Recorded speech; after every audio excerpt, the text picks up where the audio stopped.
वैदिक ज्योतिष में जब मंगल 8वें घर में आता है तो ये एक बहुत ही पावरफुल और गहरी प्लेसमेंट मानी जाती है। एक ऐसी स्थिति जो रहस्य, ऊर्जा और ट्रांसफॉर्मेशन से भरी हुई है। तो आइए आज इस रहस्यमय स्थिति को थोड़ा और करीब से जानते हैं। तो सोचिए, जब मंगल की वो आग जैसी जोशीली ऊर्जा 8वें घर की गहराइयों से मिलती है तो क्या होता है। जीवन में ऐसे मोड़ आते हैं जिनके बारे में हमने कभी सोचा भी नहीं होता।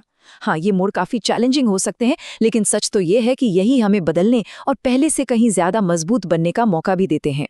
अच्छा, इस योग को ठीक से समझने के लिए हमें दो चीजों पर ध्यान देना होगा। सबसे पहला है 8वां घर, जिसे रंध्र भाव भी कहते हैं, और दूसरा है खुद मंगल ग्रह का स्वभाव। तो 8वां घर, इसे रंध्र भाव भी कहा जाता है, और ये वाकई में रहस्य और बदलाव का क्षेत्र है। ये जीवन के उन सभी छिपे हुए पहलुओं से जुड़ा है, जैसे अचानक होने वाली घटनाएं, ट्रांसफॉर्मेशन और यहाँ तक कि पुनर्जन्म जैसी गहरी चीजें भी। समझिए, ये वो जगह है जहाँ जिंदगी के सबसे बड़े राज छुपे होते हैं। और दूसरी तरफ है मंगल, जो है ऊर्जा, साहस और एक्शन का ग्रह। ये एक योद्धा की तरह है। तो जब ये ग्रह 8वें घर में बैठता है तो इसकी ऊर्जा बहुत ही तेज और इन्वेस्टिगेटिव हो जाती है। मतलब ये हर रहस्य की तह तक जाने की कोशिश करती है। तो अब सवाल ये है कि जब मंगल की आग 8वें घर की गहराई से मिलती है तो जीवन के किन किन हिस्सों पर इसका ठोस असर पड़ता है।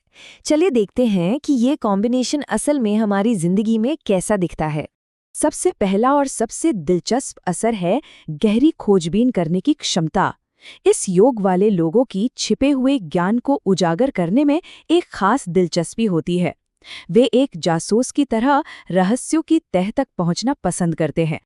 इस स्थिति के साथ जिंदगी कभी भी एक सीधी सपाट सड़क नहीं होती।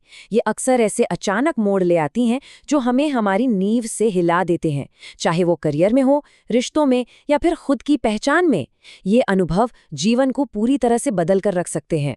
स्वास्थ्य के लिहाज से देखें तो ये योग, सर्जरी या चोटों की ओर इशारा कर सकता है, इसलिए जोखिम भरे कामों में थोड़ी सावधानी बरतनी जरूरी है।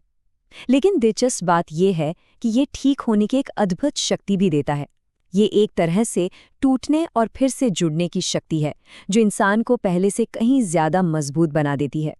रिश्तों में भी इस योग से एक अजीब सी कशिश और गहराई आती है। संबंध बहुत पैशन से भरे हो सकते हैं, लेकिन उनमें गोपनीयता, थोड़ा सा कंट्रोल और कभी-कभी जलन की भावना भी हो सकती है। ये रिश्ते अक्सर बड़े बदलावों के दौर से गुजरते हैं। आर्थिक मामलों में खासकर जो जॉइंट एसेट्स होते हैं, उस क्षेत्र में ये लोग बहुत अहम है। हो सकता है विरासत से लाभ हो, लेकिन साथ ही विवाद की भी संभावना बनी रहती है। और क्योंकि मंगल यहाँ से दूसरे और 11वें घर को भी देखता है, तो इसका असर परिवार की जमा पूंजी और आमदनी पर भी साफ साफ पड़ता है। देखिए, ये समझना बहुत जरूरी है कि इस योग का असर हमेशा एक जैसा नहीं होता।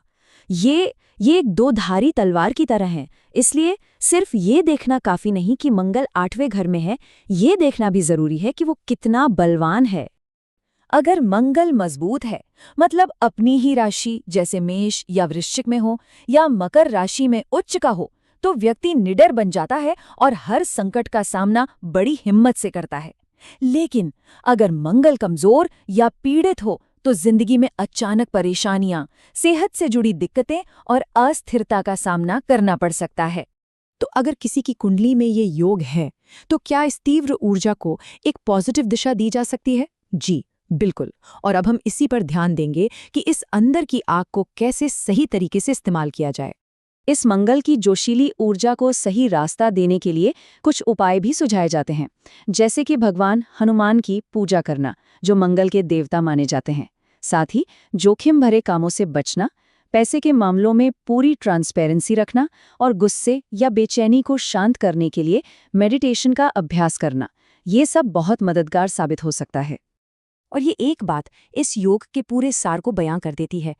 यहाँ ऊर्जा को खत्म नहीं करना है, बल्कि उसे अनुशासित करके एक सही दिशा देनी है, ताकि वो विनाश की जगह निर्माण का काम करे।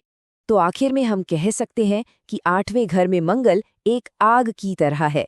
अगर इसे डिसिप्लिन में रखा जाए तो ये रोशनी और गर्मी दे सकती है, जो इंसान को हर मुश्किल से लड़ने की ताकत देती है। लेकिन अगर ये बेकाबू हो जाए तो ये सब कुछ जलाकर राख भी कर सकती है। और चुनाव हमेशा हमारे हाथ में ही होता है।